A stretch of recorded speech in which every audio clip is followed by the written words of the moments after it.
ETF index mutual funds నేర్చుకుని stock మార్కెట్లో రాణించాలనుకుంటున్నారా? వెంటనే ఈ నెంబర్కి కాల్ చేయండి.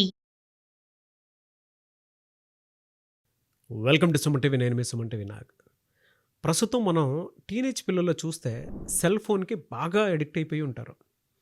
అందులో ఉండేటువంటి కాంటెంట్ కానివ్వండి, లేదంటే ప్లెజర్స్ వల్ల కానివ్వండి, ఏ రకమైనటువంటి కారణాల వల్ల అయినా సరే కానివ్వండి, పిల్లలు సెల్ ఫోన్ లేనిదే బయటికి ఎక్కడికి వెళ్ళలేని పరిస్థితి. చదువు మీద ఫోకస్ కూడా తగ్గుతుంది. దాంతోపాటు విపరీతమైన కోపం, విపరీతమైన అల్లరి, దాంతోపాటు తెలియకుండానే మానసికంగా దెబ్బతింటాలు. అండ్ ఆ సెల్ ఫోన్ అడిక్షన్ ఎక్కడి వరకు వెళ్తుందనంటే అదొక వ్యసనం కిందకి మారిపోతూ ఉంది. ప్రతి పేరెంట్ ఈ వీడియోని ఎండ్ వరకు చూడండి. అంటే ముందే ఎలా గుర్తించాలి అనేది నేను మీకు ఈ వీడియోలో ప్రత్యేకించి ఒక విషయం చెప్పదలుచుకున్నాను. మీ పిల్లలకు సంబంధించింది ఒకే ఒకటి ఉంటుంది. మిమ్మల్ని వదిలేసి సెల్ ఫోన్ వైపుకి ఏ విధంగా వెళ్ళిపోతున్నారు, అంటే మనుషులను వదిలేసి సెల్ ఫోన్ వైపుకి ఏ విధంగా వెళ్తున్నారు, దాన్ని మొదటి స్టేజ్లోనే ఎలా గుర్తించాలి అనేది ఈ డిస్కషన్ అంతా ఉంటుంది. చివరి వరకు చూడండి. హలో సార్, సుబ్బారావు గారు. అండి. సార్, పిల్లల్లో మనం చూస్తే అండి పేరెంట్స్ని వదిలేసి సెల్ ఫోన్నే పట్టుకొని తిరుగుతూ ఉన్నారు. ఈ వదిలే క్రమం అనేది ఎలా స్టార్ట్ అవుతుంది, దాన్ని ఎలా గుర్తించాలి, మనం ఎలా స్టార్ట్ అవుతుంది అసలు అది? చాలామంది టీనేజర్స్లో అండి పేరెంట్స్ అట్లా కూర్చుని ఉంటారు, వీళ్ళు ఫోన్ పట్టుకుని అలా వెళ్ళిపోతూ ఉంటారు. ఇలా జరుగుతూ ఉంటుంది. ప్రత్యేకమైనటువంటి సందర్భాలు మనం జాగ్రత్తగా అబ్జర్వ్ చేస్తే మనకు అర్థమైపోతుందండి. కొంతమంది పేరెంట్స్ అంటే టేక్ ఇట్ ఫర్ గ్రాంటెడ్ తీసుకుంటారు.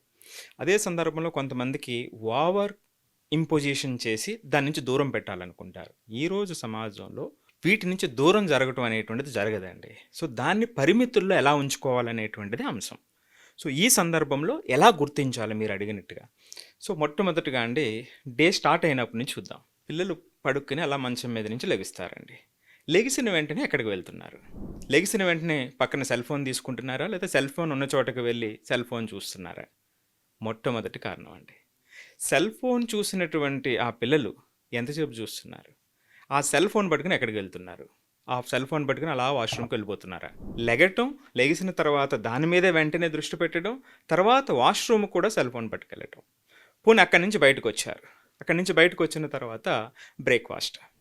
సో బ్రేక్ఫాస్ట్ చేసేటప్పుడు తింటూ ఒక పక్క ఏమో ఒక చేత్తో తింటూ, ఇంకో పక్కకేమో దీన్ని స్క్రోల్ చేస్తూ ఇన్స్టాగ్రామ్స్, ఫేస్బుక్, రీల్స్ ఏదైనా.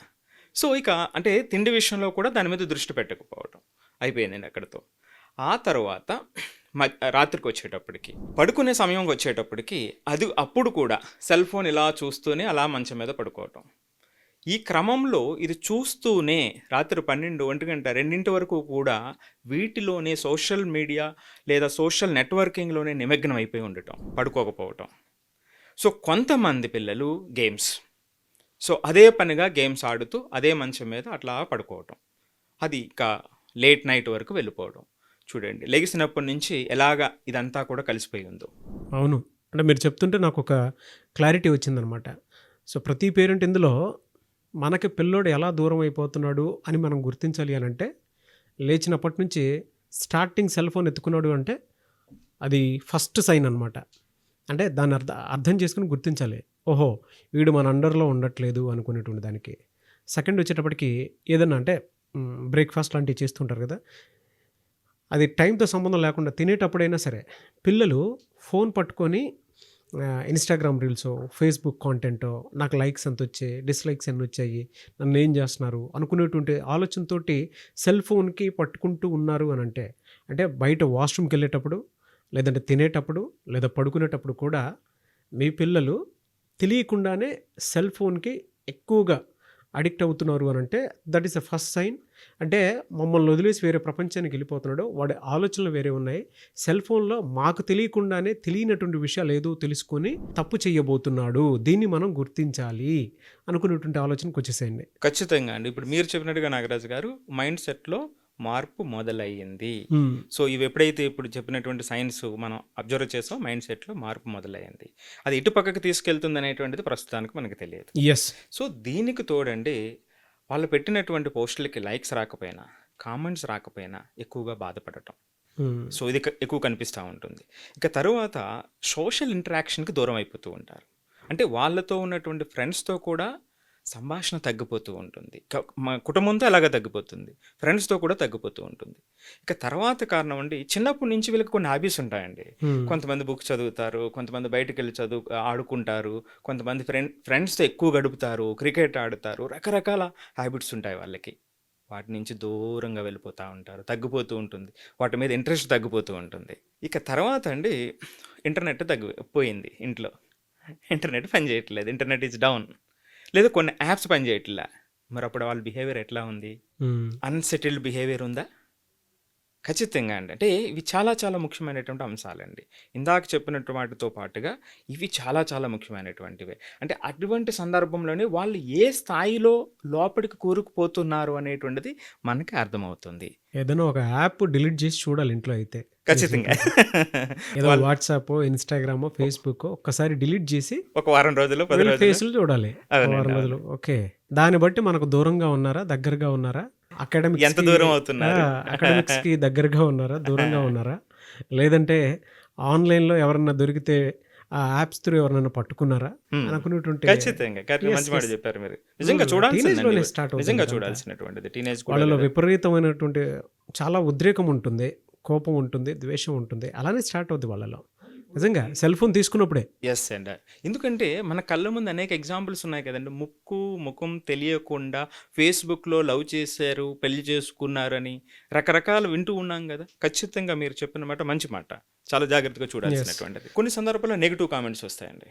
సో మరి నెగిటివ్ కామెంట్స్ వచ్చినప్పుడు వీళ్ళ ఫీలింగ్స్ ఏమిటి, ఎంత లో ఫీల్ అయిపోతున్నారు? సో కంప్లీట్గా తినటం మానేస్తున్నారా? మనం ఏం మాట్లాడినా అసలు మనసుకే పట్టించుకోకుండా వెళ్ళిపోతున్నారా? అసలు మనం ఉన్నామనేటువంటి ప్రజెన్స్ని వాళ్ళు గుర్తించట్లేదా? ఖచ్చితంగా చూడాల్సినటువంటి అంశం అనమాట అండి. ఇక ఫైనల్గా పూర్ అకాడమిక్ రికార్డ్స్ అండి.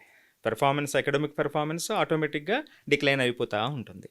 సో ఇవి స్పష్టంగా మనకి వీళ్ళు ఖచ్చితంగా గుర్తించాల్సిన వ్యసనం దిశగా వెళ్ళిపోతుంది. సోషల్ మీడియా వీళ్ళు ఏదైతే వాడుతున్నారో అది వ్యసనం దిశగా, అడిక్షన్లో వెళ్ళిపోతుంది అనేటువంటిది ప్రాథమికమైనటువంటి అంశం అండి. దీన్ని ఒకే పిల్లవాడిని వదిలేస్తే రకరకాల సమస్యలు తర్వాత తలెత్తుతాయండి. ఎందుకంటే అండి అది విలువైన సమయం. ఆ విలువైన సమయంలో వాళ్ళు అనుకున్నది ముందుకు రాకపోతే, అరే నాకు ఎబిలిటీ లేదు అనేటువంటి స్థాయికి వాళ్ళు వచ్చేస్తే దాన్ని మరలా బౌన్స్ బ్యాక్ అవడం చాలా కష్టమైపోతుందండి. కొన్ని సంవత్సరాలు పట్టేస్తుంది. కానీ మీరు చెప్పినట్లు ఆ భావన ఎప్పుడు మొదలవుతుంది అని అంటే, ఇన్స్టాగ్రామ్లోను, ఫేస్బుక్లోను వీళ్ళు ఏదైనా పెట్టినటువంటి పోస్టులకి నెగిటివ్ కామెంట్స్ వచ్చినా, ఎవరూ పట్టించుకోవట్లేదు అనుకున్నటువంటి ఆలోచన వచ్చినా కూడా తెలియకుండానే అన్నిటి మీద ఎఫెక్ట్ పడుతుంది. Education point of view effect పడుతుంది, రిలేషన్షిప్లో పీర్ గ్రూప్స్ ఎవరైతే ఉంటారో వాళ్ళకి కొంచెం దూరంగా ఉండటానికి, ఏకాంతంగా ఉండటానికి, ఒంటరితనానికి అలవాటైపోయి, అండ్ దాంతోపాటు బెడ్రూమ్లోకి వెళ్ళి ప్రశాంతంగా ఉండటానికి, అంటే ప్రశాంతత అంటే వాళ్ళ దృష్టిలో ఏకాంతంగా ఎక్కువ గడపడానికి ప్రయత్నం చేసేటువంటి ఆలోచనలతో కూడుకున్నటువంటి భావన కలుగుతూ సోషల్ ఐసోలేట్ అయిపోతూ ఉంటారు. నిజంగా మీ పిల్లల్లో ఇది ఉందేమో మీరు ముందే గుర్తించండి. అంటే మేము మాట్లాడేటువంటి ప్రతి పాయింట్ మీ పిల్లలకు సంబంధించిందే, ఇది మీరు గుర్తించండి. అది అసలు జరుగుతుందా లేదా, వీడియోని పక్కనే పెట్టి ఆ బిహేవియర్ మీరు వింటూనే ఉండండి, ఆ బిహేవియర్ అబ్జర్వ్ చేస్తూనే ఉండండి పిల్లల్లో. అది జరుగుతుందా లేదా, లేదు అనుకుంటే మీ పిల్లలు అసలు ఏం చేస్తున్నారు అనుకునేటువంటి ఆలోచనని ఒక్కసారి గుర్తుకు తెచ్చుకోండి.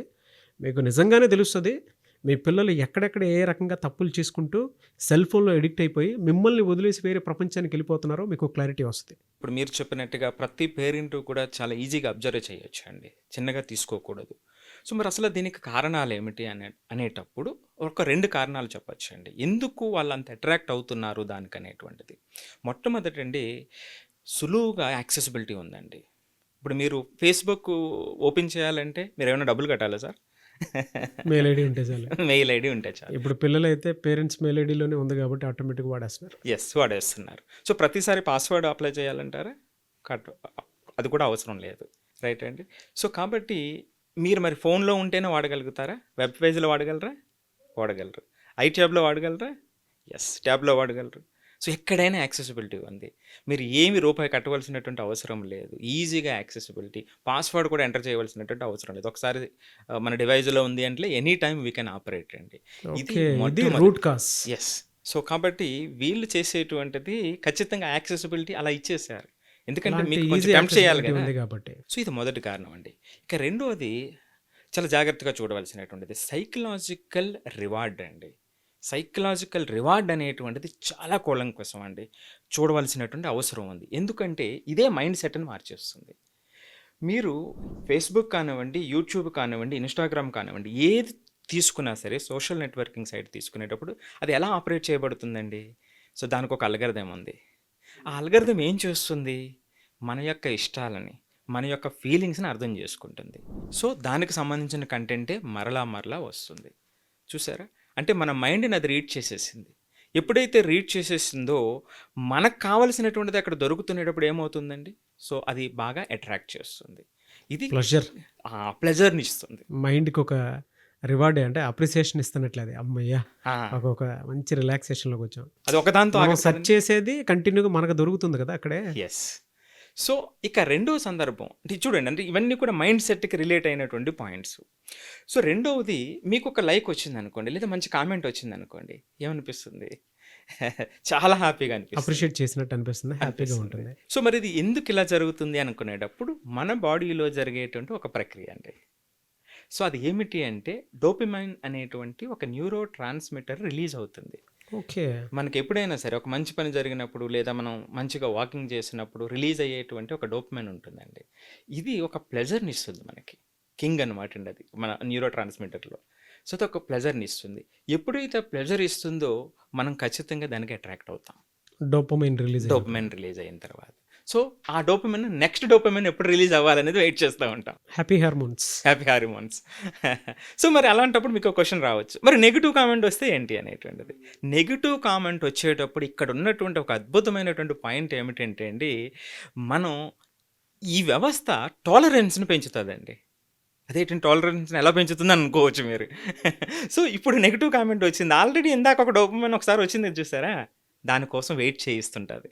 నెక్స్ట్ ఎప్పుడు వస్తుందా అనేటువంటిది వెయిట్ చేయిస్తూ ఉంటుంది. అంటే ఒక కత్తికి రెండు పక్కల పదును లాంటిది అనమాట అండి.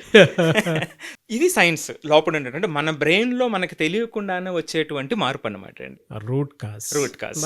టీచర్ అనిపించుకున్నారు సార్. సబ్జెక్ట్ని ఎలా బాగా చెప్పాలో చెప్పడానికి మాత్రం, అంటే మీ పిల్లలు ఎందుకు దూరం అవుతున్నారు అనేటువంటి దాన్ని చెప్తూనే, అంటే ఏ విధంగా దూరం అవుతున్నారు అనేటువంటి దాన్ని ఆ సైన్స్ అన్నీ చెప్పారు. తర్వాత దీనికి ఎందుకు ఇలా వాళ్ళు బిహేవ్ చేస్తున్నారు అని అంటే రూట్ కాజ్ ఇవి. కరెక్ట్. Easy accessibility. సో ఇక తర్వాత పాయింట్ మీరు చూస్తే ఎక్సెసివ్ టెక్నాలజీ యూసేజ్ ఏం చేస్తుందంటే మీకు డిపెండెన్సీని పెంచుతుంది. ఎక్సెసివ్ టెక్నాలజీ యూసేజ్ డిపెండెన్సీని పెంచుతుంది, బద్ధకస్తులు చేస్తుంది. సో ఇప్పుడు మీరు కాలిక్యులేటర్ చూడండి, 2+3 కూడా చాలామంది కాలిక్యులేటర్లో కొడతారు. 2+3 5 చేయొచ్చు కదండి, చెయ్యరు. సో ఈ విధంగా ప్రతి దానికి ఆ డిపెండెన్సీ పెరిగిపోతుందండి. ఎప్పుడైతే డిపెండెన్సీ పెరిగిపోయిందో ఇంకా దాని మీద ప్రతిదీ కూడా దాని మీద ఆధారపడిపోతూ ఉంటాం. సో ఇవి ప్రత్యేకమైనటువంటి కారణాలండి. ఈ కారణాల్లో మీకు ఒక ఆసక్తికరమైనటువంటి ఒక రీసెర్చ్ కూడా చెప్తాను. PWS అని ఒక చాలా నేమ్డ్ రీసెర్చ్ ఇన్స్టిట్యూట్ ఉందండి. వాళ్ళు రీసెర్చ్ చేశారు, పర్టికులర్లీ టీన్స్ మీద రీసెర్చ్ చేశారు. వాళ్ళలో 58% అమ్మాయిలు, టీన్స్ 58% అమ్మాయిలు ఇది it's impossible to stop using social networking అని వాళ్ళు చెప్పారండి. 58%, అబ్బాయిలు 48% చెప్పారు. So average 54% it is impossible to stop using it అనేటువంటిది ఒక చాలా స్టాండర్డ్ సర్వే చెప్తున్నటువంటిది, పర్టికులర్లీ టీన్స్లోనమాట అండి. సో కాబట్టి దీని మీద చాలా, అంటే ఇప్పుడు మనం చాలా కారణాలు మాట్లాడుకున్నాం. ఎలా గుర్తించాలి, అసలు దానికి కారణం ఏమిటి, ఒక కారణం తెలిస్తేనే కదండి మనం ఏ విధంగా వాళ్ళతో డీల్ చేయాలనేటువంటిది అర్థమవుతుంది. సో దీని నుంచి మనం ఎలా బయటికి తీసుకురావాలనేటువంటిది తర్వాత ఆలోచించవలసినటువంటి పాయింట్ అండి. ఎలా సార్ మరి దీని నుంచి బయటికి రావాలి అని అంటే? అట్లా ఈజీగా చెప్పమండి. సో ఒక 1 lakh వ్యూస్ వచ్చినా, ఒక 1000 కామెంట్స్ వచ్చినా పార్ట్ 2 కావాలంటే సో అప్పుడు చెప్తామండి. చూడండి, ఈ వీడియోలో ప్రత్యేకించి పిల్లలకి సెల్ ఫోన్ ఇవ్వటం వల్ల, ఈజీ యాక్సెసిబిలిటీ ఉండటం వల్ల ఇన్స్టాగ్రాము, ఫేస్బుక్, లింక్డ్ఇన్, వాట్సాప్, దాంతోపాటు ట్విట్టరు, వీటిల్లోకి ఏ విధంగా చొచ్చుకొని వెళ్ళిపోతూ ఉన్నారు, వేరే యాప్ల్లోకి ఏ విధంగా వెళ్ళిపోతూ ఉన్నారు అనేటువంటి విషయం మీకు తెలిసిందే. అంటే రూట్ కాజ్ ఏంటి, ఒక సెల్ ఫోను వాళ్ళకి ఎందుకు అంత వెపన్గాను అంత ప్రెషర్గాను మారిపోతుంది, వేరే ప్రపంచంలోకి ఎందుకు వెళ్ళిపోతుంది అనేటువంటి విషయం మీకు తెలిసిందే. వేరే వాళ్ళు అంటే ఆ ప్రపంచంలోకి వెళ్ళిపోయేటప్పుడు పిల్లలు ఎలా బిహేవ్ చేస్తున్నారు అనేటువంటిది మొదట్లోనే ఆయన చెప్పారు. కొన్ని సైన్స్ ఉంటాయి, వీటిని ఇలా గుర్తించండి అని. అంటే మిమ్మల్ని వదిలేసి వేరే వేరే ప్రపంచంలోకి పిల్లలు వెళ్ళిపోయేటప్పుడు ఎలా బిహేవ్ చేస్తారనేది కూడా సుబ్బారావు గారు చెప్పడం జరిగింది. అయితే దాని నుంచి ఎలా బయటపడాలి అనంటే, ఒక 1000 కామెంట్స్ 1,00,000 వ్యూవర్షిప్ కావాలని చెప్పేసి సుబ్బారావు గారు అడిగారు. దానికి పార్ట్ 2 కావాలని మీరు పేరెంట్స్ అయినా సరే, టీచర్స్ అయినా సరే ఈ వీడియో షేర్ చేసి, మరి ఈజ్ అ టీచర్, ఆయనకు తెలుసు దీని నుంచి ఎలా బయటపడాలో అనేటువంటి దానికి. సో పార్ట్ 2 వీడియో కావాలంటే కింద కమెంట్ బాక్స్లో మాత్రం పోస్ట్ చేయండి. లేదు దీని నుంచి ఒక్కొక్క థెరపీ తీసుకుని మా పిల్లల్ని బయటికి తీసుకొద్దాం అనుకుంటున్నాము అనుకున్నటువంటి వాళ్ళు డైరెక్ట్గా అపాయింట్మెంట్ తీసుకోవచ్చు మీరు సుబ్బారావు గారిది. అంతే కదా సార్? అవునండి, తప్పకుండా. అపాయింట్మెంట్ తీసుకోవాలంటే ప్రాసెస్ ఏంటండి? సో స్క్రీన్ మీద ఉన్నటువంటి నెంబర్ కాల్ చేస్తే మన టీం వాళ్ళకి అపాయింట్మెంట్ ఇస్తారండి. ఓకే. సో ఖచ్చితంగా వాళ్ళకి స్పెసిఫిక్ అంటే కొంతమంది పిల్లలకి స్పెసిఫిక్ ప్రాబ్లమ్స్ ఉంటాయి వీటిలో.